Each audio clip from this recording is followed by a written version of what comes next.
بسم اللہ الرحمن الرحیم۔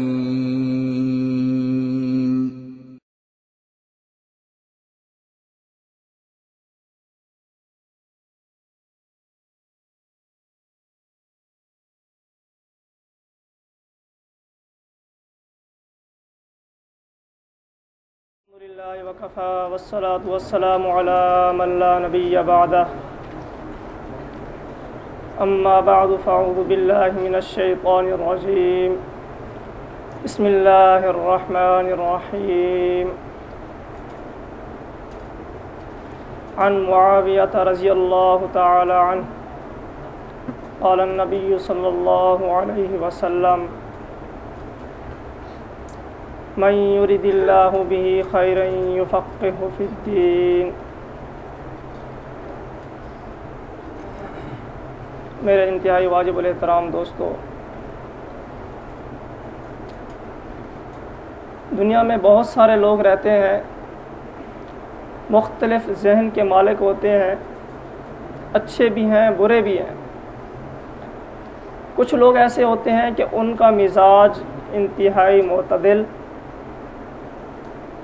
اور انصاف پسندانہ ہوتا ہے، لیکن بعض ایسے ہوتے ہیں کہ جب تک وہ کسی بات پر کسی چیز پر اعتراض نہ کرے ان کا کھانا ہضم نہیں ہوتا، یہ ان کا مزاج ہوتا ہے۔ تو وقت بہت مختصر ہے، اسی حساب سے انشاءاللہ چلیں گے۔ تو اس نشست کے اندر میں یہ واضح کروں گا کہ اس دنیا کے اندر، اس کائنات کے اندر کچھ لوگ ایسے بھی ہیں جو فقہ پر اعتراض کرنا اپنا فرض سمجھتے ہیں۔ جب تک وہ فقہ پر اعتراض نہ کریں انہیں چین نہیں آتا، اس کو بہت بڑی نیکی اور عبادت سمجھ کر وہ یہ کام کرتے ہیں۔ یہ ان کا مزاج ہے، ان کی طبیعت ہے۔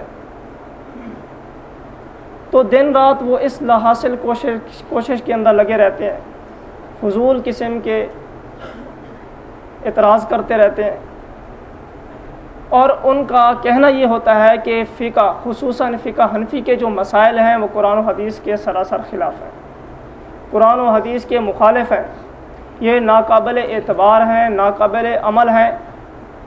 یہ نعوذ باللہ یہاں تک بھی کہتے ہیں کہ ان پر عمل کرنے والے شریعت سے کوسوں دور ہیں اور گمراہی کے راستے پر چل رہے ہیں، یہ ان کا موقف ہوتا ہے۔ لیکن حقائق کیا ہے؟ میں واضح الفاظ میں کہنا چاہتا ہوں کہ کوئی منصف آدمی، انصاف پسند آدمی، معتدل مزاج آدمی تعصب اور عناد کی اینک اتار کر فقہ کا مطالعہ کرے، اس کے مسائل کے اندر غور و فکر کرے، تو وہ یقیناً اس نتیجے تک پہنچے گا کہ معترضین فقہ غلط کہتے ہیں۔ ان کا اعتراض برائے اعتراض ہوتا ہے، ان کا اعتراض برائے تنقید ہوتا ہے، برائے تحقیق اور برائے اصلاح نہیں ہوتا۔ انشاءاللہ میں آگے چل کر وضاحت کروں گا، مسائل پیش کروں گا، آپ کے سامنے یہ بات واضح ہو جائے گی کہ ان کا اعتراض یقیناً بے بنیاد ہوتا ہے۔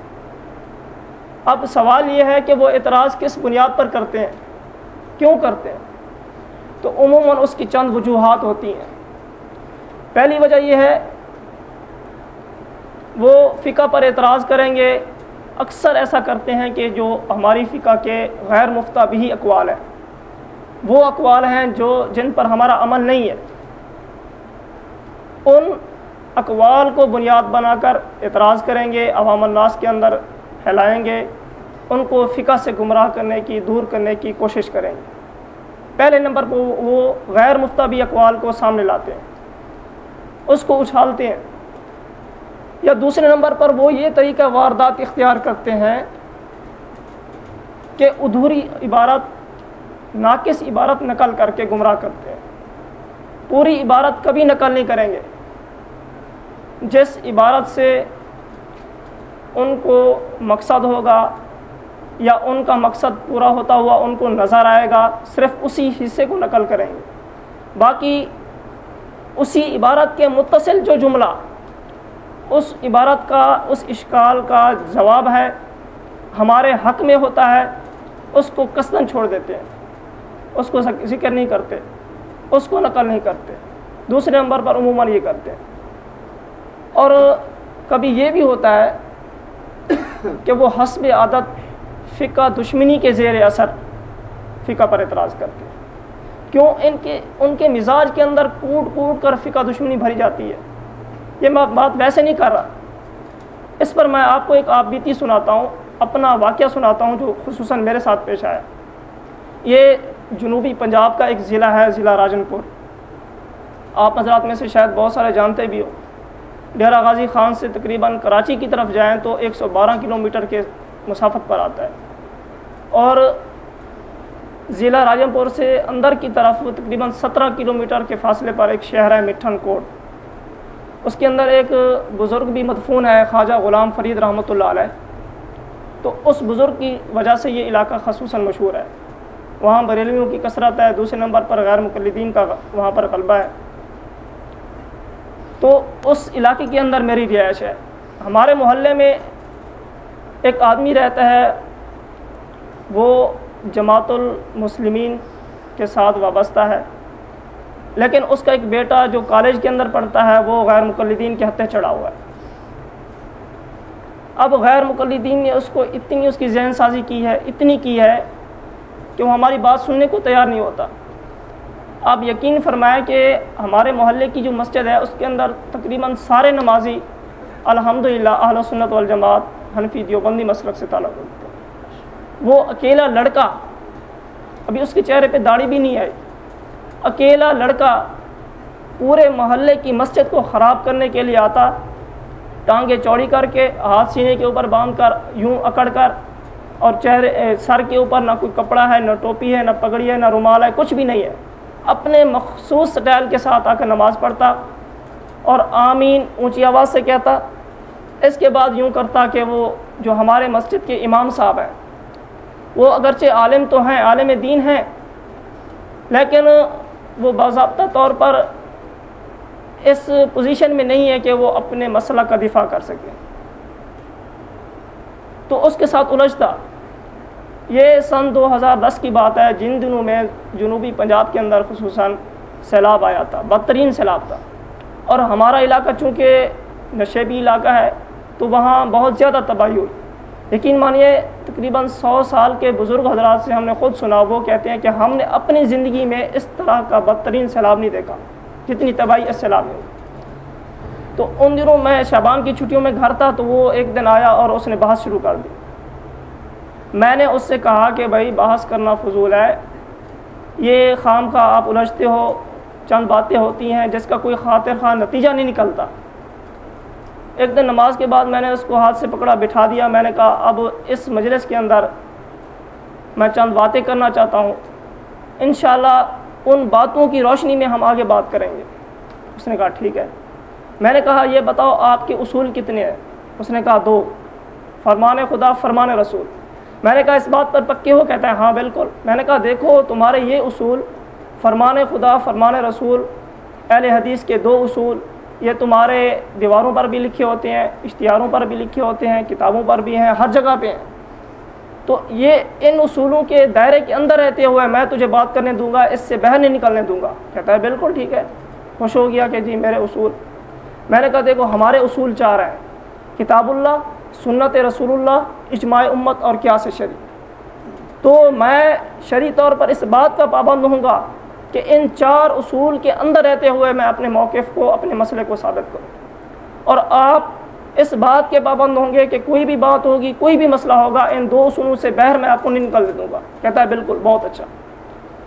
اور اتفاق ایسا ہوا کہ دوسرے دن جو ہے 14 شعبان تھا، اس کا 14 شعبان کا دن تھا، پھر شام میں جو ہے اگلے دن 15 شعبان کا دن تھا، تو شب برات سے یعنی 14 شعبان کے دن شام میں وہ مجھے ملا، کہتا ہے جی آپ شب برات جو ہے اس میں عبادت کرو گے؟ میں نے کہا جی اللہ نے جتنی توفیق دی اتنا کر لیں گے، انفرادی طور پر ہم اجتماعیت کے قائل نہیں ہیں اس رات کے اندر۔ کہتے جی کوئی حدیث کی ثبوت، کوئی حوالہ، میں نے کہا ابن ماجہ شریف کے اندر روایت موجود ہے۔ کہتا جی وہ تو ضعیف ہے۔ اب دیکھو اس کی علمی سطح کتنی ہے، اس کو بخاری کا نام نہیں آتا، اس کو سیاستہ کا پتہ نہیں ہے۔ یقین مانیے اگر اس لڑکے سے جو اسکول کالج کا اسٹوڈنٹس ہے، مدرسے کی اس کو ہوا تک نہیں لگی، اور قرآن کریم اگر اس سے سورۃ فاتحہ سنی جاؤ تو یقیناً اس کے اندر 18-20 غلطیاں کرے گا۔ اس کی یہ پوزیشن ہے، وہ دھڑلے سے مجھے کہہ رہا ہے کہ جی یہ حدیث تو ضعیف ہے۔ میں نے کہا یار تجھے کس نے کہا کہ تیرے اوپر وحی آئی ہے؟ تجھے کیسے پتہ چلا کہ یہ حدیث ضعیف ہے؟ کہتا جی وہ اس کتاب کے اندر میں نے دیکھا ہے، تو جس محدث نے یہ حدیث نقل کی ہے وہ کہتا ہے کہ یہ حدیث ضعیف ہے۔ میں نے کہا اچھا۔ میں نے کہا کل میں نے تجھے کتنے اصول یاد کرائے تھے؟ کہتا ہے 2۔ کون کون سے؟ آپ بھی بولیں ذرا۔ قرآن اور حدیث۔ میں نے کہا ذرا آپ اس حدیث کے ضعیف ہونے پر قرآن کریم کی کوئی آیت یا اللہ کے رسول صلی اللہ علیہ وسلم کی کوئی حدیث پیش کرو کہ اللہ کے نبی صلی اللہ علیہ وسلم نے فرمایا ہو یا اللہ تعالیٰ نے فرمایا ہو کہ یہ حدیث ضعیف ہے، اس پر عمل نہیں کرنا، یہ ناقابل عمل ہے، اور یہ حدیث ٹھیک ہے، اس پر عمل کرنا ہے۔ میں نے کہا تو اس محدث کی بات کرتا ہے، وہ تو امتی ہے، وہ تو نعوذ باللہ نہ خدا ہے نہ اللہ کا رسول ہے، وہ تو امتی ہے، اور امتی کی بات ماننے کو تم شرک کہتے ہو، تقلید کو شرک کہتے ہو۔ پھر تم کس بنیاد سے اور کس منہ سے تو اس محدث کی بات پیش کرتا ہے؟ اب میں نے جب اس کو یہاں پر رگڑا لگایا تو کہتا ہے جی وہ میں تو تحقیق کروں گا۔ میں نے کہا چل ٹھیک ہے۔ اب میں قصہ بہت مختصر کر رہا ہوں۔ اب پھر چند دن گزرے، پھر اس نے بات چھیڑی، پھر ہم اس وقت 4 آدمی بیٹھے تھے، میں نے اس کو پھر پکڑا۔ میں نے کہا دیکھو یہ روز روز کی بات اچھی نہیں ہے، میں فیصلہ کن بات کرنا چاہتا ہوں۔ میں نے کہا دیکھو الحمدللہ میں اپنے مسئلہ کا عالم دین ہوں، پورے محلے کو، پورے شہر کو پتہ ہے کہ یہ دارالعلوم کبیر والا میں پڑھتا ہے، اپنے مسئلہ کا عالم ہے، اور تجھے کوئی جانتا نہیں ہے۔ تو پل میں ماشا پل میں تولا، تیرا آج یہ مذہب ہے کل کوئی اور مسلک ہوگا، تجھے کون جانتا ہے؟ تو میں چند مسائل لکھتا ہوں، پوری ذمہ داری کے ساتھ لکھتا ہوں، پھر میں اس بنیاد پر وہ مسائل لکھوں گا کہ اگر تم اپنے ان 2 اصولوں کی روشنی میں ان مسائل کا جواب لے کر آؤ گے تو میں بحیثیت عالم دین ہونے کے، اپنے مسلک کا عالم ہونے کے باوجود میں پوری دیانتداری سے کہتا ہوں کہ میں مسلک اہل حدیث قبول کر لوں گا۔ اگر تم وہ ان شرائط کی روشنی میں وہ جوابات نہ لے آئے تو پھر تمہیں ہمارے مسلک کے اندر آنا پڑے گا۔ وہ تو بہت خوش ہو گیا، اس کو کیا چاہیے تھا، اس نے کہا جی ٹھیک ہے لکھو جی لکھو۔ میں نے کہا چلو ٹھیک ہے۔ وہ کہتے ہیں نا جی آپ نہ دیدہ شلوار کشیدہ، تو وہ پانی دیکھنے سے پہلے کپڑے نہیں اتارنے چاہیے۔ میں نے کہا ابھی صبر کرو۔ میں نے الحمدللہ پھر وہاں ایک تمہید لکھی، اس کے بعد 10 مسائل لکھے، اس کے بعد میں نے ایک مختصر سا نوٹ لکھا۔ تمہید کے اندر میں نے یہ لکھا کہ میری غیر مقلدین علماء سے یہ درخواست ہے۔ میں نے کسی کو نامزد نہیں کیا، پورے مسلک اہل حدیث کے علماء کو میں نے دعوت فکر دی ہے کہ میری تمام علماء اہل حدیث سے درخواست ہے کہ جو در ذیل سوالات آ رہے ہیں برائے مہربانی اگر وہ ہم سے فقہ چھڑانا چاہتے ہیں، وہ ہم سے فقہ کے مسائل سے جان چھڑا کر قرآن و حدیث پر عمل کرانا چاہتے ہیں تو میری درمندانہ ارزانہ درخواست ہے کہ وہ ہر مسئلے کے اوپر قرآن و حدیث کا حوالہ دیتے جائیں، ہم فقہ کو کاٹتے جائیں گے۔ بھلا ہمیں کیا چاہیے؟ اس نے کہا جی ٹھیک ہے۔ میں نے 10 مسائل لکھے، اس کے بعد میں نے آخر میں نوٹ لکھا کہ برائے مہربانی تقلید کر کے مشرک نہ بنے اور قیاس کر کے شیطان نہ بنے۔ سمجھ آ رہی ہے نا بات؟ تو شرک سے اور شیطانیت سے، شیطانی پن سے بچتے ہوئے آپ نے جوابات دینے ہیں، تب میں آپ کے مسلک میں آنے کے لیے تیار ہوں۔ یقین مانیے میں نے اس کو جوابات دیے۔ پھر مزے کی بات یہ کہ وہ دستخط نہیں کر رہا تھا۔ میں نے پہلے رف کے اوپر لکھا، پھر اصل پر اتارا، میں نے دستخط کر دیے، 2 ہمارے گواہ تھے انہوں نے دستخط کر دیے، وہ دستخط کرنے کے لیے تیار نہیں۔ میرا وہ رجسٹر لے کر وہ کبھی اپنی مسجد کے فلاں مسجد، اپنے شہر کی فلاں مسجد میں جاتا ہے، کبھی فلاں عالم کے پاس، کبھی فلاں امام کے پاس جاتا ہے۔ کیا جی ہوا؟ انہوں نے سختی سے منع کیا کہ دستخط نہیں کرے۔ ادھر ہمارے پر اس پورے جو مقتدی تھے مسجد کے تمام کو پتہ چل گیا بھئی یہ مسئلہ شروع ہو گیا ہے۔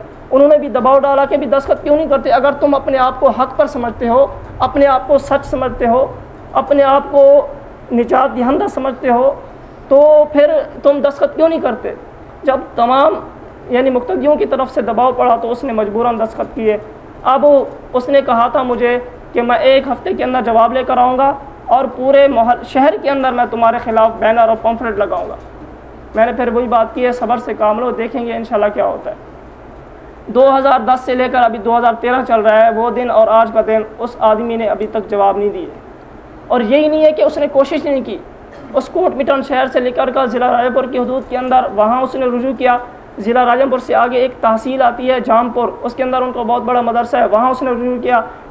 جام پور سے آگے ڈویژن کی سطح میں ڈیرہ غازی خان کے اندر ان کا بہت بڑا مرکز ہے، وہاں اس نے رجوع کیا. ارد گرد بہت گھوما. ان دنوں میں اس نے مجھے کہا تھا کہ عید جو آ رہی ہے شوال والی، اس کے اندر میں جواب دوں گا. عید کا دن آیا، میں نے کہا بھی جواب نہیں ہے. کہتا ہے جی سیلاب کا موسم ہے، آپ کو پتہ ہے سیلاب آیا ہوا ہے، ہر طرف تباہی پھیلی ہوئی ہے. کبھی کہتا ہے ہماری جو کتابیں ہیں وہ دریا برد ہو گئی ہیں، پانی کے اندر غرق ہو گئی ہیں، یقینی بات ہے. اور کبھی کہتا کہ ہمارے علماء ہیں فنڈ تقسیم کرنے کے اندر مصروف ہیں، امدادی کارروائیوں میں مصروف ہیں، ان کو فرصت نہیں ہے کہ جواب دے سکیں. انشاءاللہ جواب آپ کو دیا جائے گا. پھر ابھی چند دن پہلے میری بات ہوئی، میں نے اس کو کہا بھائی جواب نہیں آیا. کہتا ہے یار جواب تو میں دوں گا. میں نے کہا آپ مجھ سے پہلی غلطی ہوئی، کیونکہ میرا پہلا تجربہ تھا کہ میں نے آپ کو فوٹو کاپی نہیں دی، اصل وہ کاغذ ہی دے دیا سوالات کو. اب میرے پاس وہ پروف نہیں ہے، تو میرے پاس وہ اس کا فوٹو کاپی نہیں ہے. میں نے یہ بہت بڑی غلطی کی ہے. بہرحال اب میری آپ سے درخواست ہے کہ آپ مجھے وہ سوال نامہ ہی واپس کر دو، میں آپ کی طرف سے جواب سمجھ لوں گا. کہتا ہے جی ٹھیک ہے. ابھی اللہ جانے وہ دیتا ہے یا نہیں دیتا.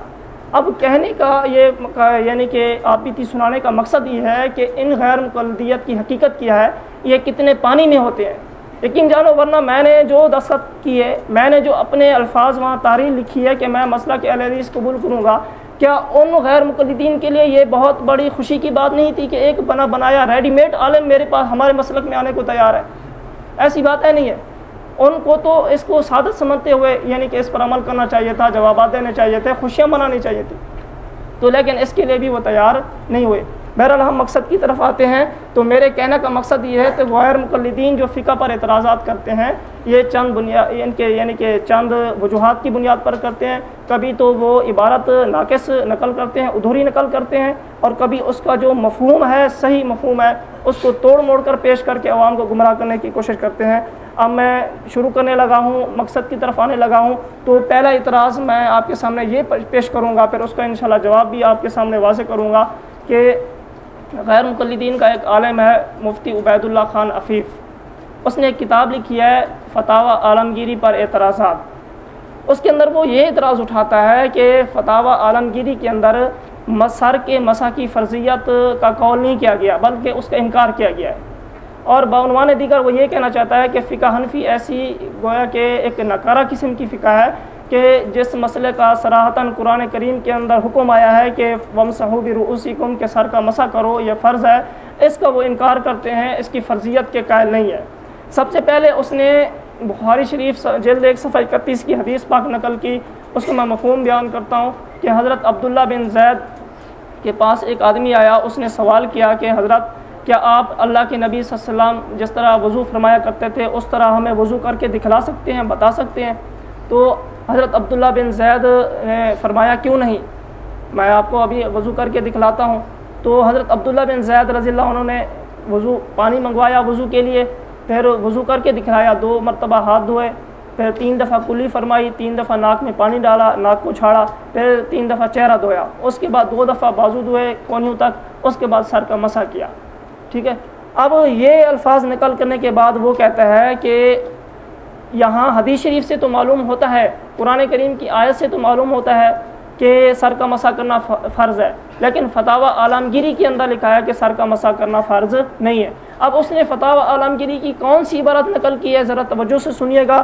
وہ کہتا ہے کہ فتاوی عالمگیری جلد 1 صفحہ 7 کے اوپر یہ عبارت ہے وَإِذَا غَسَلَ الرَّأْسَ مَعَ الْوَجْهِ أَجْزَأَهُ عَنِ الْمَسْحِ وَإِذَا غَسَلَ الرَّأْسَ مَعَ الْوَجْهِ أَجْزَأَهُ عَنِ الْمَسْحِ کہ اگر کسی آدمی نے چہرہ دھوتے وقت سر کو بھی ساتھ دھو لیا تو وہ مسح کے قائم مقام ہو جائے گا. یہ اس نے عبارت نقل کی ہے.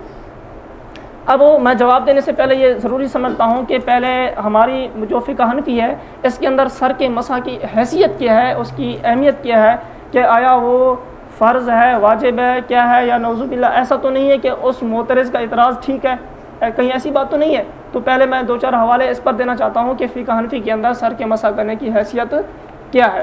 تو آپ توجہ کیجئے، یہ فتاوی یہ قاضی ثناء اللہ پانی پتی رحمۃ اللہ علیہ کی تفسیر مظہری بہت مشہور تفسیر ہے.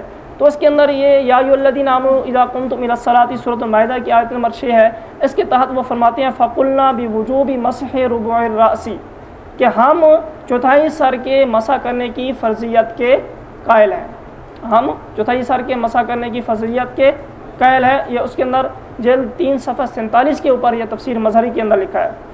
اب جس ہدایہ کے بارے میں وہ دن رات پروپیگنڈا کرتے ہیں، ڈھنڈورا پیٹتے ہیں کہ یہ ہدایہ کے اندر یہ غلط قسم کے مسائل ہیں، قرآن و حدیث کے خلاف ہیں، اس کے اندر ضعیف حدیث ہیں، فلاں ہے، اسی ہدایہ جلد 1 صفحہ 17 کے اوپر لکھا ہے ففرض الطہارۃ غسل الاعضاء الثلاثہ ومسح الرأس بهذا النص۔ اب صاحب ہدایہ نے کتاب طہارت کے اندر آپ دیکھیں، پہلے یہ آیت کریمہ سورۃ المائدہ کی ہے، یا ایھا الذین آمنوا اذا قمتم الی الصلاۃ الی آخر، یہ آیت لکھی ہے۔ اس کے بعد پھر یہ جو عنوان قائم کیا ہے ففرض الطہارۃ غسل الاعضاء الثلاثہ، اس کے بعد ومسح الرأس بهذا النص، اس آیت کی وجہ سے جو ہے نا کہتے ہیں سر کا مسح کرنا بھی فرض ہے۔ اب ایک اور حوالہ بھی سن لیں، الفقہ الحنفی وادلۃ، یہ یہاں کتاب لائبریری میں موجود ہے، اس کی جلد 1 صفحہ 35 کے اوپر یہ عبارت لکھی ہے ففرض الوضوء بهذا النص فرض غسل الوجه وغسل اليدين مع المرفقين ومسح ربع الراس وغسل الرجلين مع الكعبين۔ اس کے اندر بھی انہوں نے 4 فرائض وضو کا ذکر کیا ہے اور سر کے مسح کرنے کو بھی ذکر کیا ہے، کسی نے انکار نہیں کیا۔ اسی طرح مفتی کفایت اللہ دہلوی رحمۃ اللہ علیہ نے تعلیم الاسلام حصہ دوم کے اندر صفحہ 25 کے اوپر بھی جب وضو کے 4 فرائض کا ذکر کیا ہے تو اس کے اندر سر کے مسح کرنے کو بھی ذکر کیا ہے۔ اب میں کہنا یہ چاہوں گا اور واضح طور پر کہنا چاہوں گا کہ جو مسئلہ فقہ حنفی کے اندر فرض کی حیثیت رکھتا ہے، فقہ حنفی کے اندر ضروری مسئلہ وہ سمجھا جاتا ہے، شمار کیا جاتا ہے، اس کو ضروری خیال کیا جاتا ہے، اس کے اوپر عمل بھی کیا جاتا ہے، اس مسئلے کے بارے میں یہ پروپیگنڈا کرنا کہ یہ مسئلہ یہ ہے، یہ فقہ حنفی اس کے قائل نہیں ہے، فرضیت کے قائل نہیں ہے، اس پر عمل نہیں کرتے، یہ قرآن و حدیث کے خلاف ہے، یہ سراسر دھوکہ تو ہے، حقیقت سے اس کا دور کا بھی تعلق نہیں ہے۔ اچھا آگے دیکھیں، اب مزے کی بات ہے کہ اس نے مفتی عبید اللہ خان عفیف نے جو فتاوی عالمگیری پر اعتراضات کے عنوان سے جو کتاب لکھی اور اس کے اندر جو فتاوی عالمگیری کی جو زیر اعتراض زیر بحث عبارات ہے اس کو نقل کیا، اس کی حیثیت کیا ہے، سمجھا رہے نا جی، اس اعتراض کی حقیقت کیا ہے، ذرا اس پر بھی ایک نظر ڈال لیں تو اس عبارت کا صحیح مفہوم بھی کیا ہے اور اس مفتی صاحب نے اس عبارت کو کس رنگ سے پیش کیا ہے، ذرا اس پر بھی ایک نظر ڈالتے ہیں۔ تو پہلے اس بات کی وضاحت ہو جائے کہ فتاوی عالمگیری کی جو زیر بحث عبارت ہے جو مفتی عبید اللہ خان عفیف نے پیش کیا ہے وہ عبارت اصل میں کتنی ہے اور انہوں نے کتنی ذکر کی ہے۔ تو فتاوی عالمگیری کے اندر جو کتاب الطہارت ہے اس کے اندر پہلی فصل جو قائم کی گئی ہے وہ فرائض وضو کے بیان میں، اس کے بعد لکھا ہے کہ وضو کے 4 فرائض ہیں، ٹھیک ہے نا جی۔ اب وضو کے 4 فرائض میں سے انہوں نے اس انداز سے اس کو لکھا ہے، تحریر کیا ہے کہ جو پہلا عنوان ہے، پہلا یعنی کہ وضو کا جو فرض ہے اس کا ایک مستقل عنوان سرخی قائم کی ہے، پھر اس کی وضاحت کی ہے۔ یہ پہلا وضو کے 4 فرائض میں سے جو پہلا فرض ہے اس کی سرخی صفحہ 5 کے اوپر ہے، پھر جو دوسرا اور تیسرا فرض ہے اس کی سرخی جو ہے عنوان صفحہ 6 کے اوپر نقل کیا ہے، اور جو چوتھا وضو کا فرض ہے یعنی سر کے مسح والا اس کی جو سرخی ہے اس کا عنوان صفحہ 7 کے اوپر نقل کیا گیا ہے۔ اب جو مفتی عبید اللہ خان عفیف صاحب نے جو زیر اعتراض عبارت نقل کی ہے وہ اسی سر کے مسح کرنے والا جو عنوان ہے اسی عنوان کے تحت ہے۔ اب دیکھیے آپ عالمگیری اٹھا کر دیکھیے تو صفحہ 7 کے اوپر آپ کو واضح طور پر یہ عبارت ملے گی کہ وضو کے جو فرائض ہیں، الفصل الاول فی فرائض الوضو وہی 4 الاول غسل الوجہ، واضح طور پر لکھا ہے، والثانی غسل الیدین والثالث غسل الرجلین، اور چوتھے نمبر کے اوپر لکھا ہے والرابع مسح الرأس۔ اب چوتھے نمبر کے اوپر جو وضو کا فرض ہے وہ سر کا مسح ہے، واضح طور پر لکھا ہے۔ اب اسی چوتھے عنوان کے تحت وہ عبارت ہے جو مفتی عبید اللہ خان عفیف نے پیش کیا ہے، وہ عبارت پوری کس طرح ہے آپ عالمگیری کا مطالعہ کریں تو آپ کو پتہ چل جائے گا کہ انہوں نے کس غلط رنگ سے اس عبارت کو پیش کیا ہے۔ وہ پوری عبارت اس طرح ہے کہ وَإِذَا غَسَلَ الرَّأْسَ مَعَ الْوَجْهِ أَجْزَأَهُ عَنِ الْمَسْحِ وَلَكِنْ يُكْرَهُ لِأَنَّهُ خِلَافُ مَا أُمِرَ بِهِ۔ کہتے ہیں کہ اگر کسی آدمی نے کہ چہرہ دھوتے وقت سر کا مسح کر لیا، سر کو بھی دھو لیا تو مسح کے کیا مقام تو ہو جائے گا، لیکن ایسا کرنا مکروہ ہے۔ کیوں؟ اس لیے کہ جس طرح نص کے اندر طریقہ وارد ہوا ہے، نص کے اندر طریقہ بتایا گیا ہے وضو کرنے کا، جو ترتیب بتائی گئی ہے یہ اس کے خلاف ہے، کیونکہ نص کے اندر مسح کو الگ سے ذکر کیا گیا ہے، اور یہ آدمی جو چہرہ دھوتے وقت سر کو دھو رہا ہے تو مسح تو اگرچہ فرضیت ادا ہو جائے گی لیکن ایسا کرنا بہرحال مکروہ ہے۔ کیوں؟ اس لیے کہ مسح کا حکم یہ ہے کہ اس کو مستقل الگ طور پر کیا جائے۔ اب یہاں پر عالمگیری کے اندر یہ عبارت ہے ولیکن یکرہ لأنہ خلاف ما امر بہ، اب یہ عبارت ذکر کی گئی ہے، اب اس کے اندر وہ اشکال کوئی بھی پیش نہیں آتا، کسی قسم کا اعتراض بنتا ہی نہیں ہے. کیوں؟ اس لیے کہ انہوں نے پہلے نمبر پر وضو کی فرضیت جو ہے مسا والا اس کو مستقل بیان کیا ہے، پھر اس کے بعد یہ ایک فرضی مسئلہ بیان کیا ہے کہ اگر کوئی آدمی اس طرح کر لیتا ہے تو اس کا شرعی طور پر کیا حکم ہے، وہ مسا ہو جائے گا یا نہیں ہو جائے گا. اب اس کے اندر آپ غور کریں کہ اس کے اندر سر کے مسا کی فرضیت کا انکار کس طرح لازم آتا ہے، کوئی وجہ ہی نہیں بنتی، کسی قسم کی آپ کسی زاویے سے بھی دیکھیں گے تو کسی قسم کا اعتراض لازم نہیں آتا.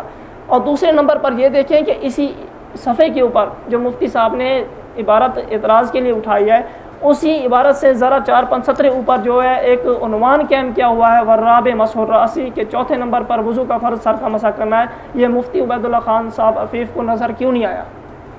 کیا اللہ جانے ان کے ساتھ کیا مسئلہ بنا؟ بہرحال ہم کچھ کہنے کے حق میں نہیں ہیں. اور یہ بات بھی قابل غور ہے کہ مفتی عبید اللہ خان عفیف صاحب نے جو یہ زیر اعتراض عبارت نقل کیا ہے، اسی عبارت سے متصل بات کراہت کا قول لکھا ہوا ہے واضح طور پر کہ ایسا کرنا مکروہ ہے، ٹھیک نہیں ہے، بہرحال فرض تو ادا ہو جائے گا لیکن ایسا کرنا اچھا نہیں ہے. یہ مفتی صاحب نے عبارت نقل نہیں کی اور اعتراض اٹھا دیا. تو اس طرح میں آپ کے سامنے عرض کرنے لگا تھا کہ کبھی ایسا ہوتا ہے بس اوقات کہ ادھوری عبارت ناقص عبارت نقل کر کے اعتراض کرتے ہیں لیکن اس کا حقیقت سے کوئی تعلق نہیں ہوتا.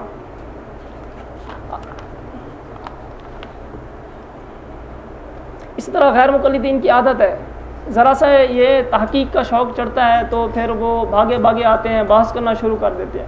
مولانا امین صفدر رکاڑوی رحمۃ اللہ علیہ، اللہ ان کی قبر پر کروڑوں رحمتیں نازل فرمائے.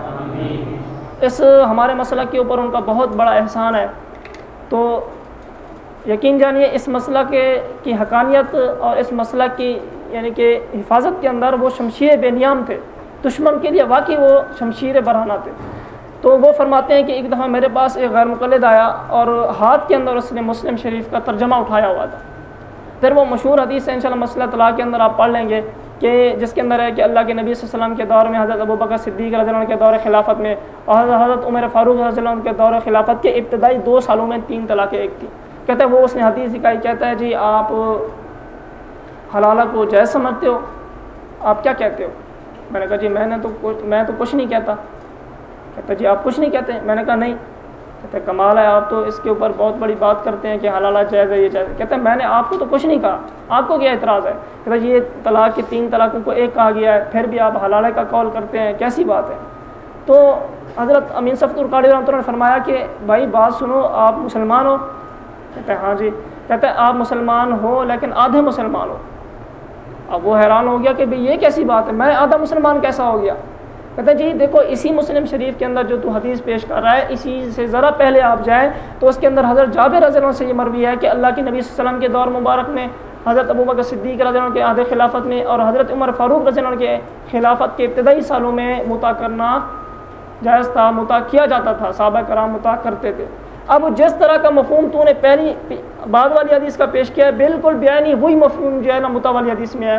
تو آپ ابھی تک آدھے مسلم ہو، اب پورے مسلم اس وقت بنو گے جب آپ آدھے نبوت کے 23 سال آدھے نبوت کا دور ہے نا، اور 23 سال آدھے نبوت کے اور 2 سال حضرت ابوبکر صدیق رضی اللہ عنہ کی خلافت کے دور کے اور 2 سال حضرت عمر فاروق رضی اللہ عنہ کے عہد خلافت کے، یہ ملا کر 27 سال بنتے ہیں کہ 27 سال تک پہلے اپنی محترمہ کو مطاع کے لیے پیش کرو، پھر جا کر کامل مسلمان بنو گے. سمجھ نہیں آ رہے؟ پہلے آپ 27 سال تک اپنی محترمہ کو مطاع کے لیے پیش کرو، جب 27 سال پورے ہو جائیں تب تم یہ دعویٰ کرو گے کہ اب میں کامل مسلمان بن گیا ہوں. کہ جس طرح میں طلاق والی حدیث پر عمل کرتا ہوں بیانی اسی مفہوم کی، بیانی ہی اسی مطلب کی جو عبارت ہے مطاع کے لیے حدیث ہے اسی پر بھی میں عمل پیرا ہوں، پھر میں مانوں گا کہ تم کتنے مسلمان ہو، کامل ہو یا ادھورے ہو. سمجھ بات؟ تو اس طرح ان کا یہ طریقہ واردات ہوتا ہے. اب دوسرا اعتراض کیا ہے؟ وہ کبھی یہ اعتراض اٹھاتے ہیں کہ جی فتاوی عالمگیری ہے یا فقہ کی کوئی بھی کتاب ہے فقہ حنفی کی، کہتے ہیں اس کے اندر جو ہے قرآن و حدیث کے مسائل ہیں، ان میں سے ایک مسئلہ وہ خصوصاً یہ نقل کرتے ہیں کہ حدیث شریف کے اندر جو چور کا ہاتھ کاٹے جانے کا ذکر ہے کہ چور اگر کوئی چوری کرے تو اس کا ہاتھ کاٹا جائے، اس کی جو مقدار بتائی گئی ہے وہ 3 درہم کی مالیت بتائی گئی ہے کہ اگر کوئی چور 3 درہم کی مالیت کے برابر کوئی سامان کوئی چیز چوری کرتا ہے تو اس کا ہاتھ کاٹا جائے گا. لیکن فقہ حنفی ایسی ہے کہ اس کے اندر 3 درہم کا کوئی اعتبار نہیں ہے، حالانکہ حدیث کے اندر تو 3 درہم کی صراحت ہے۔ فقہ حنفی کہتی ہے کہ اگر کوئی آدمی 10 دراہم کی مالیت کے برابر سامان چوری کرے گا تب اس کا ہاتھ کاٹا جائے گا۔ بعنوان دیگر وہ یہی کہنا چاہتے ہیں کہ اگر کوئی آدمی 3 درہم سے لے کر 9 درہم تک کا سامان چوری کرتا ہے تو اس کے مزے ہیں، سامان بھی مفت میں مل جائے گا، اس کا ہاتھ بھی بچ جائے گا، تو یہ کہنا چاہتے ہیں۔ حالانکہ آپ غور کریں کہ مال و دولت یہ ایک ایسی عجیب چیز ہے کہ انسان کی فطرت کے اندر اللہ نے اس کی محبت رکھی ہے۔ اب انسان اس کے ساتھ محبت کرتا ہے اور ہر انسان کی ایک خواہش ہوتی ہے کہ اس مال کے اندر اضافہ ہو، اس مال کو بڑھانے کے اندر وہ طرح طرح کے پیپر بیلتا ہے، طرح طرح کے وہ کیا ہے کام کرتا ہے اس مال کو حاصل کرنے کے لیے، اس کو بڑھانے کے لیے، اس کے اندر اضافہ کرنے کے لیے۔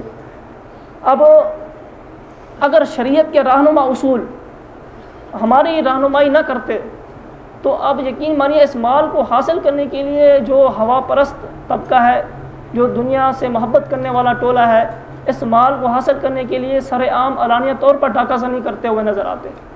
لیکن شریعت کے رہنما اصولوں نے ان جرائم کا خاتمہ کیا، ان کی روک تھام کے لیے کچھ اصول وضع کیے، اور ان اصولوں کی روشنی کے اندر یہ ان قسم کے جو جرائم ہیں، بیہودہ حرکتیں ہیں، وہ آدمی جو ہے نا سر عام نہیں کرنے کی جرات کرتا۔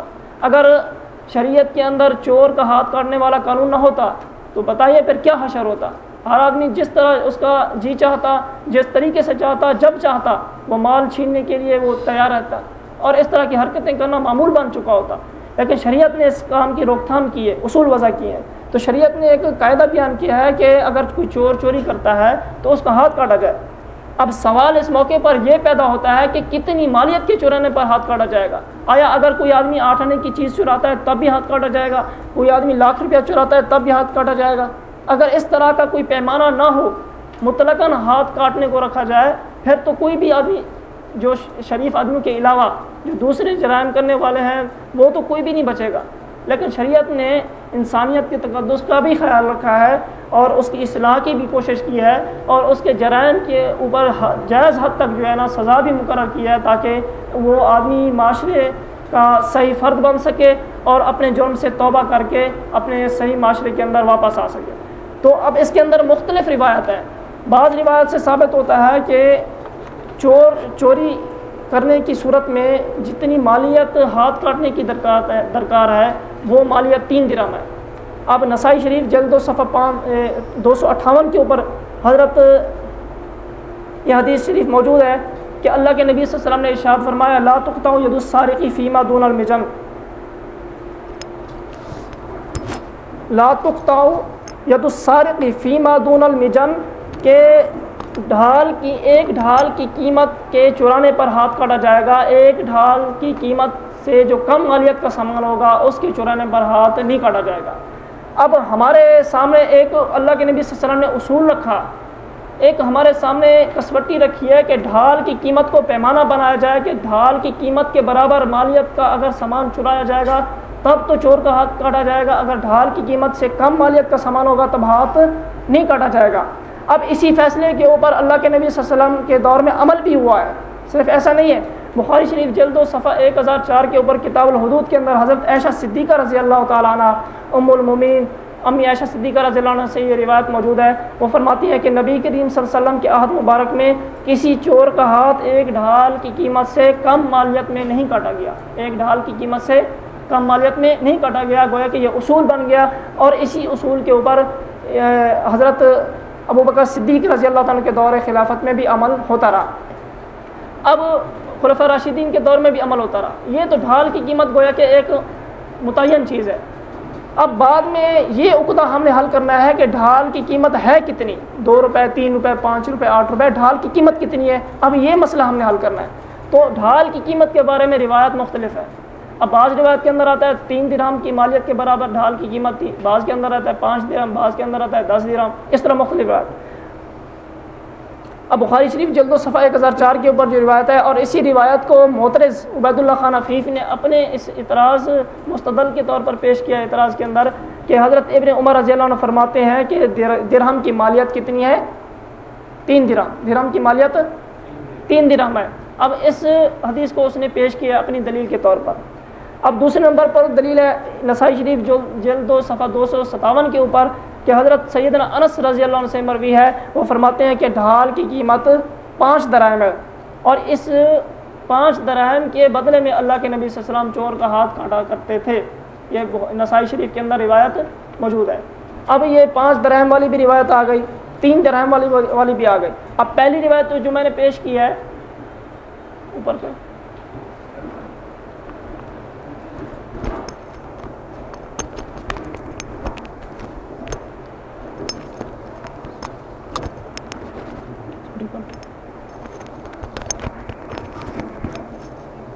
اب پہلی روایت جو میں نے پیش کی حضرت ابن عمر رضی اللہ عنہ والی، اور اسی کو معترض اپنی دلیل کے طور پر پیش کرتا تھا۔ اسی حضرت عبداللہ بن عمر رضی اللہ عنہ سے ایک دوسری روایت ہے، نسائی شریف کے اندر ہے، جلد و صفحہ 257 کے اوپر ہے۔ حضرت ابن عمر فرماتے ہیں قطع رسول اللہ صلی اللہ علیہ وسلم فی مجن قیمتہ 5 دراہم، کہ اللہ کے نبی صلی اللہ علیہ وسلم نے ایک چور کا ہاتھ ایک ڈھال کی قیمت کے برابر میں کاٹا، اور اس ڈھال کی قیمت 5 درہم تھی۔ سمجھ آ رہی ہے نا بات؟ بخاری شریف کے اندر ابن عمر رضی اللہ عنہ کی روایت ہے، 3 درہم کا قول ہے اس میں، اور جو نسائی شریف کے اندر ہے ابن عمر رضی اللہ عنہ کی روایت ہے اس کے اندر 5 دراہم کا تذکرہ ہے۔ اسی طرح نسائی شریف کے اندر 259 کے اوپر حضرت ایمن رضی اللہ عنہ کی روایت ہے، اس کے اندر وہ فرماتے ہیں کہ تقطع السارق فی ثمن المجن وکان المجن علی عہد رسول اللہ صلی اللہ علیہ وسلم دینارا او 10 دراہم، کہ اللہ کے نبی صلی اللہ علیہ وسلم کے عہد میں ایک ڈھال کی قیمت کے برابر میں ہاتھ کاٹا جاتا تھا، اور ڈھال کی قیمت 1 دینار یا 10 درہم ہوا کرتی تھی۔ اب خلاصہ یہ ہوا کہ ڈھال کی قیمت کے اندر کتنے اقوال آئے؟ مختلف آ گئے جی، 3 درہم کا قول بھی ہے، 5 کا بھی ہے، اور 10 کا بھی ہے۔ اب یہ مختلف روایت آ گئے۔ اب اللہ تعالیٰ امام اعظم ابو حنیفہ رحمۃ اللہ کی قبر پر کروڑوں رحمت نازل فرمائے، ان کا جو مزاج ہے، ان کا جو طرز عمل ہے، وہ اس کے اندر پسندیدہ ہے کہ وہ یہ چاہتے ہیں کہ کسی بھی روایت پر جو ہے عمل کرنے سے ہم رہ نہ جائیں، اس طرح کا طرز اختیار کیا جائے کہ تمام روایت پر عمل ہو جائے۔ اس طرح کا ان کا مزاج تھا، تمام روایت کو سامنے رکھ کر وہ تطبیق دیا کرتے تھے کہ اب اس طرح کا کوئی ہم حل نکالیں کہ کوئی بھی روایت ایسی نہ ہو، اللہ کے نبی صلی اللہ علیہ وسلم کا کوئی فرمان ایسا نہ ہو کہ وہ عمل کرنے سے رہ جائے۔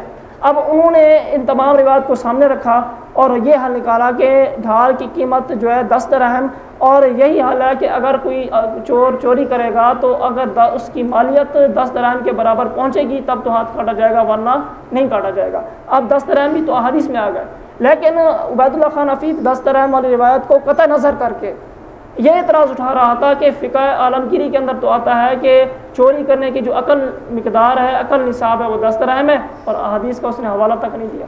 کتنی بڑی خیانت کی ہے۔ اب حالانکہ یہ احادیث کے اندر موجود ہے کہ 10 درہم جو ہے یہ کیا ہے، ڈھال کی قیمت ہے، اس کے برابر میں اللہ کے نبی صلی اللہ علیہ وسلم نے ہاتھ کاٹا تھا۔ بہرحال تو امام صاحب نے یہ حل نکالا، ان تمام روایات کو سامنے رکھا اور یہ حل پیش فرمایا کہ 10 درہم کے بدلے میں اگر کوئی چوری کرے گا تو اس کی مالیت کے برابر سامان ہوگا، اس کے بارے میں ہاتھ کاٹا جائے گا، ورنہ کم میں نہیں کاٹا جائے گا۔ اب اس کی مثال سمجھیے۔ اب کوئی آدمی یہ کہہ سکتا ہے یار یہ اپنی طرف سے کہا جا رہا ہے، اس کی کوئی خاطر خواہ مثال نہیں ہے، مثال ہے۔ اب دیکھیے اللہ کے نبی صلی اللہ علیہ وسلم کے دور میں، حضرت ابو بکر صدیق رضی اللہ عنہ کے دور خلافت میں اونٹ جو ہے وہ سستے تھے، انتہائی سستے دام اونٹ مل جایا کرتے تھے۔ تو اس وقت جو ہے دیت کی جو قیمت تھی اللہ کے نبی صلی اللہ علیہ وسلم کے دور میں اور عہد صدیقی میں، دیت کی قیمت 800 دینار یا 8000 درہم تھی، 800 دینار یا 8000 درہم تھی۔ مگر جب سیدنا عمر فاروق رضی اللہ عنہ کا دور مبارک آیا تو اس دور کے اندر اونٹ کا جو ریٹ ہے وہ بڑھ گیا، اس کی قیمت بہت بڑھ گئی، اونٹ مہنگے ہو گئے۔ جب اونٹ مہنگے ہو گئے تو یقینی بات ہے کہ پھر دیت کی قیمت کے اندر بھی تو اضافہ ہونا تھا۔ پہلے عہد رسالت میں، عہد صدیقی میں دیت کی قیمت کتنی تھی؟ 8000 درہم، 8000 دینار یا 800 دینار یا 8000 درہم۔ لیکن حضرت عمر فاروق صلی اللہ علیہ وسلم کے دور میں جب اونٹ کی قیمت زیادہ ہو گئی تو انہوں نے 1000 دینار یا 1200 درہم دیت مقرر کر دی۔ سمجھا رہی نا بات؟ تو یہ انہوں نے فیصلہ کیا ہے۔ اب کوئی آدمی یہ نہیں کہہ سکتا کہ عہد رسالت میں، عہد صدیقی میں تو دیت کی یہ قیمت تھی اور حضرت عمر فاروق انہوں نے شریعت کے خلاف عمل کر کے دیت کی یہ قیمت مقرر کر دی ہے۔ یہ اس کے اندر بھی علماء نے یہی فرمایا کہ پہلے اونٹ سستے تھے تو دیت کی یہ قیمت تھی، جب اونٹ مہنگے ہو گئے، ان کا ریٹ بڑھ گیا تو دیت کی قیمت کے اندر بھی آٹومیٹک اضافہ ہو گیا۔ تو اس کے اندر کون سی خلاف شریعت والی بات ہے؟ تو یہاں پر بھی درہم کی قیمت کے اندر بھی یہی مسئلہ تھا کہ جو ڈھال کی قیمت ابتدائی دور میں 3 درہم کی تھی، پھر بڑھتے بڑھتے 5 تک پہنچ گئی، پھر ڈھال کی قیمت کے اندر اور اضافہ ہوا تو 10 درہم تک پہنچ گئی۔ تو اس لیے آخری جو حتمی طور پر احادیث کے اندر وضاحت آئی ہے وہ دست رحم کی ہے، اس لیے فقہاء احناف نے اس دست رحم پر عمل کیا ہے۔ تو اس کے اندر کون سے اعتراض ہے، کون سی ایسی قیامت آ گئی ہے؟ اگر دست رحم والا جو عمل ہے یا یہ احادیث ہیں، احادیث سے یہ ثابت نہ ہوتا تو تب تو آپ اعتراض کرنے میں حق بجانب ہوتے۔ اب دیکھیے مصنف عبدالرزاق جلد 9 صفحہ 5-20 کے اوپر ہے، حضرت علی رضی اللہ عنہ سے روایت ہے، وہ فرماتے ہیں کہ 1 دینار یا 10 درہم سے کم مالیت میں چور کا ہاتھ نہیں کاٹا جائے گا۔ اس حدیث پاک کے اندر صراحتاً 10 درہم کا تذکرہ موجود ہے۔ اسی طرح ایک اور حدیث پاک ہے، اس کے اندر بھی 10 درہم کا تذکرہ موجود ہے۔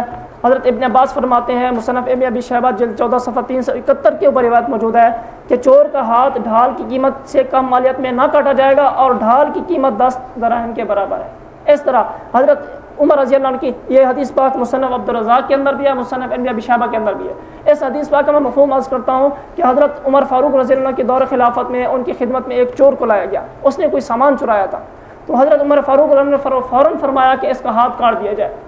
اسی محفل میں سیدنا عثمان غنی رضی اللہ عنہ بھی تشریف فرماتے ہیں۔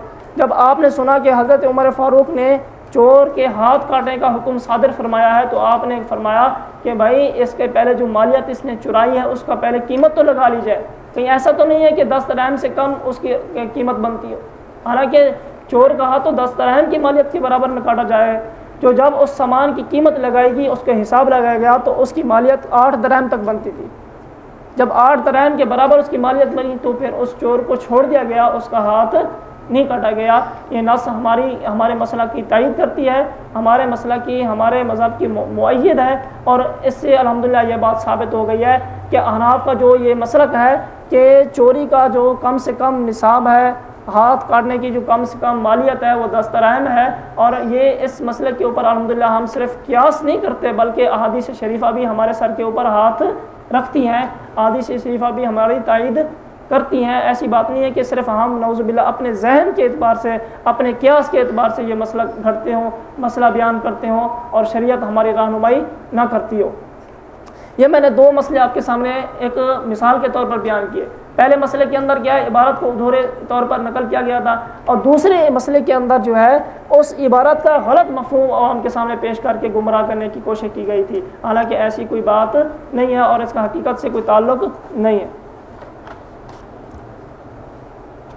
اب یہ جو مسئلہ ہے کہ علماء احناف نے تمام روایت کو کے اندر تطبیق دے کر 10 درہم جو ہے اس کے اندر اس کو راجع قرار دیا کہ 10 درہم کی مالیت کے برابر میں ہاتھ کاٹا جائے گا، یہ مسئلہ ہے، اس کے اندر امام اعظم ابو حنیفہ رحمۃ اللہ نے تطبیق دی ہے، تمام حدیث کو سامنے رکھا ہے۔ اب یہ مسئلہ ہے کسی حدیث کے خلاف نہیں ہے، البتہ یوں ہو سکتا ہے کہ کسی اہل حدیث کے خلاف ہے، یہی وجہ ہے اہل حدیث کے تو خلاف ہے، حدیث کے خلاف نہیں ہے۔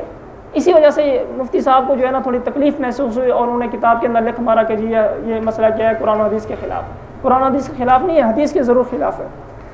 اس لیے اللہ پاک سے دعا کرنی چاہیے کہ اللہ پاک ہمیں فقہ سے اور فقہا سے محبت نصیب کرے، ورنہ مجھے ایک بات یاد آ رہی ہے، میرے والد محترم نے حضرت مولانا عبداللہ درخواسی رحمۃ اللہ علیہ کی زیارت کی ہے، تو مولانا عبداللہ درخواسی رحمۃ اللہ علیہ یہ ان کا ایک تقیہ کلام تھا، وہ بار بار ارشاد فرمایا کرتے تھے اکثر کہ خدا جب روٹ جاتا ہے تو عقل چھین لیتا ہے، خدا جب کسی سے ناراض ہوتا ہے، اللہ تعالیٰ جب کسی سے خفا ہوتے ہیں تو اس کی عقل چھین لیتے ہیں۔ اب اس کھوپڑی کے اندر جو دماغ ہوتا ہے پھر وہ کام کرنے سے رہ جاتا ہے۔ جب اللہ تعالیٰ ناراض ہو کر عقل چھین لیتے ہیں پھر آدمی بظاہر تو یہ سمجھتا ہے کہ میں بہت بڑا دانا ہوں، عقل مند ہوں، لیکن اس کا جو دماغ ہے حق اور باطل کا فرق نہیں کر سکتا، اس کے سامنے جھوٹ اور سچ کا جو امتیاز ہے پھر وہ امتیاز باقی نہیں رہتا، پھر وہ آدمی باطل کو حق سمجھتا ہے، جھوٹ کو سچ سمجھتا ہے، پھر اسی پر چلتا رہتا ہے، اور یہ اللہ کی ناراضگی کا ایک قسم کا کیا ہوتا ہے، نتیجہ ہوتا ہے، اور یہ اللہ کی ناراضگی کا ایک اثر ہوتا ہے جس کی وجہ سے آدمی گمراہی کے اوپر بھی چلتے ہوئے حق پر چلنا سمجھتا رہتا ہے۔ تو یہی بات ہے، فقہ احناف کو بھی، معترضین فقہ کو بھی، منکرین فقہ کو بھی فقہ سے یہی کیا ہوتا ہے، ایک قسم کا اعتراض ہوتا ہے جو غلط ہوتا ہے، سراسر بے بنیاد ہوتا ہے۔ اگلے مسئلے کی طرف چلتے ہیں، لیکن اس سے پہلے ایک بات ہو جائے، مجھے یاد آ رہی ہے، چلو آپ سے بھی شیئر کر دیں۔ وہ مولانا امین صاحب ترکاڑوی رحمۃ اللہ علیہ کسی بس سٹاپ پہ کھڑے تھے، اڈے پہ کھڑے تھے، تو وہاں پر بریلوی کا ایک گروہ وہاں پر موجود تھا، چند بریلوی حضرات بھی تھے۔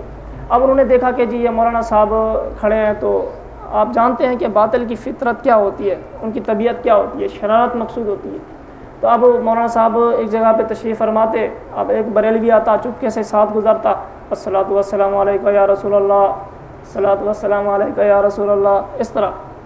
اب مولانا صاحب اپنے کام میں لگے ہوئے ہیں، سنا، خاموشی سے بات نہیں کی، پھر وہ چلا گیا ادھر سے دوسرا گھوم کے آیا، پھر وہ یہی طرز لگا رہا ہے، الصلاۃ والسلام علیکہ یا رسول اللہ، الصلاۃ والسلام علیکہ یا حبیب اللہ، اس طرح۔ اب تیسرا آیا، چوتھا آیا، اب جب آخری آیا تو حضرت نے فرمایا بھائی بات سنو، میں تمہارا رسول نہیں ہوں، آپ کو غلط فہمی ہوئی ہے۔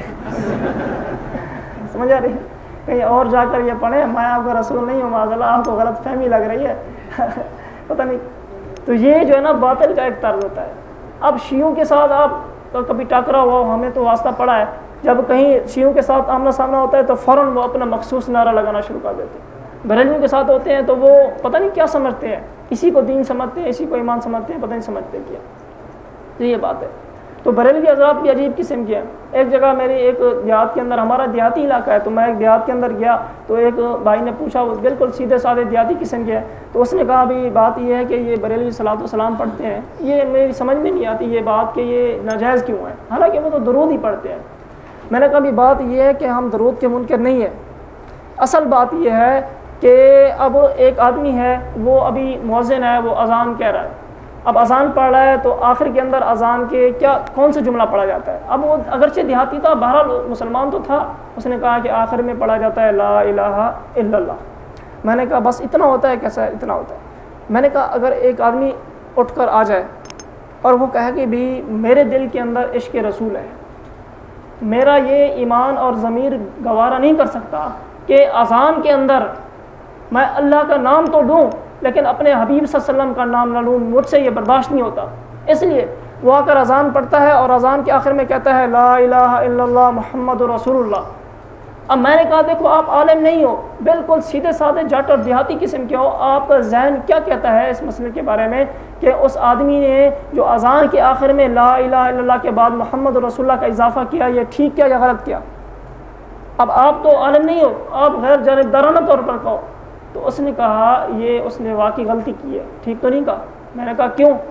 کہتا یار اذان کے جو الفاظ چلے آ رہے ہیں اور امت کے اندر جو مشہور اور متواتر ہیں اور اللہ کے نبی صلی اللہ علیہ وسلم سے جو منقول ہیں اور ہمیں صحابہ کرام کے واسطے سے پہنچے ہیں، وہ یہاں تک ہیں لا الہ الا اللہ، آگے نہیں ہے۔ میں نے کہا دیکھو آپ اس آدمی کو سمجھاتے ہو کہ بھائی آپ نے جو اذان کے اندر یہ اضافہ کیا محمد رسول اللہ، یہ اضافہ غلط ہے، لیکن الٹا وہ آدمی آپ کو ڈانٹتا ہے، آپ سے جھگڑتا ہے، آپ کو آنکھیں دکھاتا ہے کہ بھائی میں نے کون سا کفریہ کلمہ کہہ دیا ہے، میں نے کون سا جرم کیا ہے، میں نے صرف لا الہ الا اللہ جو اللہ کی توحید کا کلمہ ہے اس کے ساتھ میں نے محمد عربی صلی اللہ علیہ وسلم کی رسالت کا جملہ کہا ہے، محمد رسول اللہ کے الفاظ میں نے کہے ہیں، میں نے کون سے کفریہ کلمہ بولا ہے، میں نے کون سے غلط الفاظ شرکی الفاظ کہے ہیں کہ آپ مجھ پر فتویٰ لگا رہے۔ میں نے کہا اس مسئلے کے اوپر آپ کہیں بھی چلے جائیں، غیر مقلد بھی کہے گا غلط ہے، بریلوی حضرات بھی کہیں گے غلط ہے، اہل سنت والجماعت علماء دیوبند بھی کہیں گے غلط ہے، ہر ایک کہے گا غلط ہے۔ کیوں غلط ہے؟ مجھے یہ فلسفہ سمجھاؤ، آپ بھی کہیں کیا اس نے کفریہ کلمہ کہا ہے؟ آپ بتا دیں، کسی کے اندر جرأت ہے تو کھڑا ہو جائے۔ کوئی کہہ سکتا ہے؟ معاذ اللہ کوئی نہیں کہہ سکتا نا کہ اس نے غلط جملہ کہا ہے، لیکن اس غلط جملہ نہ ہونے کے باوجود بھی سب کہیں گے کہ غلط کیا ہے۔ میں نے کہا یہ فلسفہ مجھے سمجھ نہیں آ رہا کہ غلط بھی نہیں کہتے، غلط بھی کہتے ہیں۔ ہاں جی، غلط بھی نہیں کہتے، غلط بھی کہتے ہیں۔ اب شرکیہ کفریہ جملہ بھی نہیں کہہ سکتے کہ ایمان گوارا نہیں کرتا، ضمیر برداشت نہیں کرتا، لیکن اس کو ٹھیک بھی نہیں کہہ سکتے کہ اذان کا حصہ بنایا جائے۔ اسی طرح میں نے کہا آپ دیکھیں آدمی نماز پڑھ رہا ہے، ایک آدمی کہتا ہے یار میں نماز پڑھ رہا ہوں، اب آپ حضرات تو سارے جانتے ہوں گے کہ جب قاعدہ اولیٰ کے اندر بیٹھتے ہیں تو اتحیات کے بعد درود شریف نہیں پڑھا جاتا، اور فقہ حنفی کا یا متفقہ مسئلہ ہے کہ اگر کوئی آدمی قاعدہ اولیٰ کے بعد درود شریف پڑھ لے اور اللہم صلی علی محمد وعلی آل محمد یہاں تک پڑھ لے تو اس پر کیا ہوتا ہے؟ سجدہ صاحب واجب ہو جاتا ہے، اس سجدہ صاحب نہیں کرے گا تو نماز واجب الاعادہ ہوگی، نماز نہیں ہوگی۔ اب فقہ حنفی کا یہ مسئلہ ہے کہ اتحیات کے بعد درود شریف پڑھنے کی اجازت نہیں ہے۔ ایک آدمی آتا ہے کہتا ہے جی یہ کیسی بات ہے، یہ کیسی نماز ہے؟ وہ درود شریف جس کی یہ فضیلت منقول ہے، اگر کوئی آدمی ایک دفعہ اللہ کے نبی صلی اللہ علیہ وسلم پر درود شریف پڑھتا ہے تو اس کے 10 درجات بلند ہوتے ہیں، 10 خطائیں معاف ہوتی ہیں، 10 گناہ معاف ہوتے ہیں۔ تو اتنا بڑا فضیلت والا درود ہے کہ اس کو ہم اپنی نماز میں نہ پڑھیں، یہ کیسے ہو سکتا ہے؟ اب ایک آدمی عام حالات میں بغیر نماز کے اندر نہیں ہے، عام حالات میں درود پڑھتا ہے تو اس کی یہ فضیلت منقول ہے۔ اب نماز کے اندر تو اجر و ثواب کہیں زیادہ بڑھ جاتا ہے، تو وہ کہتا ہے بھی نماز کے اندر اتنی اہم عبادت ہے اور درود شریف کی اتنی ایک فضیلت ہے، اس کا ایک مقام ہے، تو میرا دل برداشت نہیں کرتا کہ میں اتحیات کے بعد اللہ کے نبی صلی اللہ علیہ وسلم پر درود نہ بھیجوں، مجھ سے نہیں ہو سکتا، اس لیے میں تو درود پڑھوں گا، تم جو فتویٰ لگاتے ہو لگاؤ۔ میں نے کہا بتاؤ کوئی بریلوی ہے اس کے اندر یہ ہمت ہے وہ کہہ سکے کہ قادہ اولہ کے بعد جو آدمی درود شریف پڑھے اس کی نماز ہو جائے گی؟ کوئی کہے گا؟ آپ بتا دیں، تو متفق تو نہیں ہے بریلوی سے جواب نہیں دے رہے؟ تو کوئی بریلوی، کسی بریلوی کے اندر یہ دم نہیں ہے کہ وہ اپنے عقیدے کو بچاتے ہوئے اس مسئلے کو کیا ہے ٹھیک کہے، حق کہے، ایسا نہیں کہہ سکتا۔ یہ مسئلہ جس طرح ہے اسی طرح رہے گا، اس کے اندر وہ ترمیم نہیں کر سکتے، وہ غلط کو غلط ہی کہیں گے اس مسئلے کے اندر کہ قادہ اولہ کے اندر جو اتحیات کے بعد درود پڑھ رہا ہے، اگرچہ درود کی فضیلت ہے ہم مانتے ہیں، اگرچہ درود کی کیا ہے اس کے اوپر اجر ثواب ملتا ہے ہم مانتے ہیں، اللہ کے نبی صلی اللہ علیہ وسلم کہ کیا ہے ہدیہ ہے، سب کچھ ہے، ہم اس کی ہر بات کو مانتے ہیں، لیکن اس جگہ کے اوپر یہ درود منقول نہیں ہے، اس لیے اگرچہ یہ کام خارج کے اندر نماز سے بہر تو وہ کام جو اجر و ثواب کا باعث تھا، فضیلت والا کام تھا، نماز کے اندر جب ہم نے اس کا محل اور مقام تبدیل کر دیا ہے تو وہی کام جو ہے نا وہ غلط ہو جائے گا۔ اسی طرح میں نے کہا وہ کلمہ اگر 80 سال کا کافر بھی اس کلمے کو پڑھ لے لا الہ الا اللہ محمد رسول اللہ، تو وہ اس آدمی کے جو زندگی بھر کے گناہوں کو دھو کے رکھ دیتا ہے۔ وہ کلمہ اتنی فضیلت والا کلمہ اگر عام حالات میں پڑھے تو اس کے 80 سال کے گناہ بھی جھڑ جاتے ہیں، معاف ہو جاتے ہیں۔ وہی کلمے کا دوسرا جز اگر وہ اپنی اذان کے اندر کہے گا تو سارے کہیں گے اس نے غلط کیا ہے۔ میں نے کہا جملہ تو ایک ہی ہے، بات تو ایک ہی ہے، الفاظ تو ایک ہی ہیں، لیکن ایک جگہ کرتے ہو تو فضیلت کا حکم ملتا ہے، اجر و ثواب کا وعدہ ہوتا ہے، اور دوسری جگہ کرتے ہو تو پھر غلط ہونے کا فتویٰ ملتا ہے۔ اس کی وجہ کیا ہے؟ وجہ یہی ہے کہ کوئی نیکی اس وقت تک کوئی نیکی نہیں بن سکتی جب تک اس کے اوپر مہر نبوت نہ ہو۔ اللہ کے نبی صلی اللہ علیہ وسلم کی جب اس کے اوپر مہر لگ جائے گی تو وہ نیکی والا کام نیکی بنے گا۔ اگر وہ کام اللہ کے نبی صلی اللہ علیہ وسلم سے منقول اور ثابت نہیں ہے تو وہ نیکی والا کام بھی پھر نیکی نہیں بنے گا۔ سمجھ آ رہے نا بات؟ تو میں نے اس کو یہ موٹی سی مثالیں دی ہیں، دیہاتی آدمی ہیں، علمی باتیں تو ہمیں آتی نہیں ہیں، اس لیے وہ بہرحال سمجھ گیا، پتہ نہیں آپ سمجھے نہیں سمجھے، سمجھ گیا نا جی؟ تو یہ میں بات عرض کر رہا تھا کہ یہ باطل کا طریقہ ہوتا ہے۔ اب کتنے تک ٹائم ہے؟ شاید 11 بجے تک۔ میرا تو قصور نہیں ہے، وہ بزرگ حضرات آئے تھے، آپ تو اس کو ماشاءاللہ پرچیاں بھی دے رہے تھے کہ مزید ہمیں ٹائم دے، وہ تو ان کی شفقت ہے، جلدی چلے گئے۔ کیا خیال ہے؟ دعا کرا دیں؟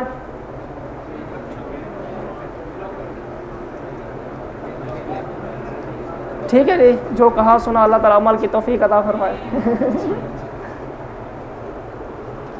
دیکھیے آپ فرما رہے تھے کہ 11 بجے تک ٹائم ہے، 10 منٹ اوپر ہو گئے، پھر پرچیوں کے اوپر مزید ٹائم لگے گا، میرا خیال آپ تو برداشت نہیں فرما سکتے۔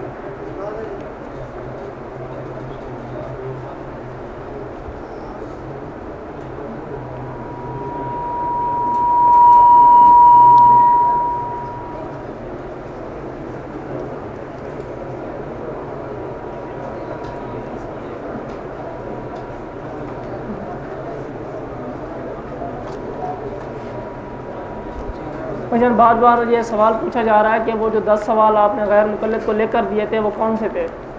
مجھے وہ ذہن کے اندر خاکہ تو موجود ہے لیکن وہ پروف مجھ سے ضائع ہو گیا ہے۔ انشاءاللہ آپ ذرا دعا فرمائیں، اللہ تعالیٰ میرے ذہن کے اندر وہ دوبارہ ڈال دیں تو انشاءاللہ وہ میں مرتب کر لوں گا۔ 81 سوال تھے۔ ایک میں اس مثال دیتا ہوں، میں نے ایک سوال یہ لکھا تھا کہ ابن ماجہ شریف کے اندر غالباً صفحہ 88 کے اوپر روایت موجود ہے، حضرت ابن عباس رضی اللہ عنہ فرماتے ہیں کہ اللہ کے نبی صلی اللہ علیہ وسلم جب مرض الوفات میں تھے تو اس وقت 2 آدمیوں کے سہارے سے، 2 صحابہ کرام کے سہارے سے وہ مسجد نبی میں تشریف لائے، نماز اس وقت ہو رہی تھی۔ حضرت ابوبکر صدیق رضی اللہ عنہ امامت فرما رہے تھے۔ جب حضرت ابوبکر صدیق رضی اللہ عنہ کو پتہ چلا کہ اللہ کے نبی صلی اللہ علیہ وسلم تشریف لا رہے ہیں تو حضرت ابوبکر صدیق پیچھے ہٹے۔ اللہ کے نبی صلی اللہ علیہ وسلم نے اشارہ کیا لیکن وہ پیچھے ہٹ کے اللہ کے نبی صلی اللہ علیہ وسلم آگے مصلی پہ تشریف لائے۔ اب حدیث پاک کے الفاظ تھے کہ اللہ کے نبی صلی اللہ علیہ وسلم کی امامت یعنی کہ اقتدا حضرت ابوبکر صدیق فرما رہے تھے اور باقی صحابہ کرام حضرت ابوبکر صدیق کی اقتدا میں نماز ادا کر رہے تھے۔ پھر وہ آخری جو حدیث پاک کے الفاظ ہیں جس سے میں نے وہ اس کو سوال کیا تھا، میں نے کہا اس حدیث پاک کے الفاظ یہ ہیں کہ اللہ کے نبی صلی اللہ علیہ وسلم نے قرات وہیں سے شروع کی جہاں حضرت ابوبکر صدیق نے قرات کو چھوڑا تھا، یعنی 80 9 قرات نہیں کی۔ اب اس حدیث پاک کے الفاظ سے یہ مفہوم سمجھ میں آتا ہے، اور یہی سمجھ میں آتا ہے کہ اللہ کے نبی صلی اللہ علیہ وسلم نے عصر نو قرات نہیں کی، وہاں سے قرات شروع فرمائی جہاں سے اللہ کے نبی صلی اللہ علیہ وسلم نے حضرت ابوبکر صدیق نے قرات کو چھوڑا تھا۔ اب میں نے کہا سوال یہ ہے کہ اللہ کے نبی صلی اللہ علیہ وسلم نے فاتحہ پڑھی تھی یا نہیں پڑھی تھی؟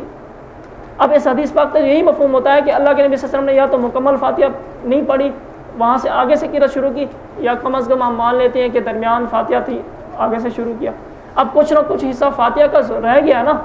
اب اللہ کے نبی صلی اللہ علیہ وسلم کے بارے میں آپ کا کیا فتویٰ ہے کہ فاتحہ کے بغیر نماز ہوئی یا نہیں ہوئی؟ اب ہمیں اس کا جواب چاہیے۔ پھر ایک اعتراض میں نے یہ کیا کہ ہمارے پاس الحمدللہ ہم اہل سنت والجماعت ہیں، ہمارے پاس الحمدللہ دلائل ہیں اور ہمیں اس پر فخر ہے۔ علیکم بسنتی و سنت الخلفاء الراشدین المہدیین، من تمسک بسنتی عند فساد امتی فلہ اجر مئات شہید۔ اور اسی طرح سنت کے بارے میں جو الفاظ منقول ہیں، ہم نے کہا ہم انہی احادیث کے یعنی بنیاد بنا کر اپنے آپ کو اہل سنت والجماعت کہلاتے ہیں۔ میرے آپ مسلک اہل حدیث سے یہ درخواست ہے کہ کوئی ایک حدیث ہمیں پیش کرو جس کے اندر علیکم بحدیثی کے الفاظ ہوں، علیکم من تمسک بحدیثی کے الفاظ ہوں، یا اس طرح حدیث کے الفاظ ہوں کہ اس کی وجہ سے آپ اپنے آپ کو اہل حدیث کہلواتے ہو۔ سمجھ آ رہے ہیں بات؟ ہم تو علیکم سنتی کی وجہ سے اہل سنت کہلاتے ہیں، من تمسک بسنتی کی وجہ سے اپنے آپ کو اہل سنت کہلواتے ہیں۔ تو آپ اس طرح کی کوئی ایک حدیث پیش کرو کہ علیکم بحدیثی کے الفاظ ہوں، من تمسک بحدیثی کے الفاظ ہوں، تاکہ ہمیں بھی حدیث کی کیا ہے اہمیت کا اور اس کی قدر و منزلت کا اندازہ ہو۔ کیونکہ ہمارا تو یہ مسئلہ کیا ہے نا کہ حدیث اور سنت میں فرق ہوتا ہے، اور وہ اس فرق کو کیا ہے فرق کرنے کے لیے تیار نہیں ہے، اس وجہ سے بیچارے پھنس جاتے ہیں، جواب نہیں دیتے۔ اس طرح کے تقریباً 10 سوال میں نے لکھے تھے۔ بہرحال وہ بزرگوں کی دعائیں تھی کہ بڑے جاندار سوال تھے، ورنہ اندرونی طور پر مجھے بھی خوف تھا یار کہیں پکڑا نہ جاؤں غیر مقلد بننا پڑ گیا تو بہت تباہی ہوگی۔ بہرحال اللہ نے حفاظت فرمائی ہے، ابھی آپ کے سامنے بیٹھا۔ ٹھیک ہے جی، پرچیوں کے جواب انشاءاللہ آپ کو ملیں گے، یہ ابھی ٹائم زیادہ ہو گیا ہے۔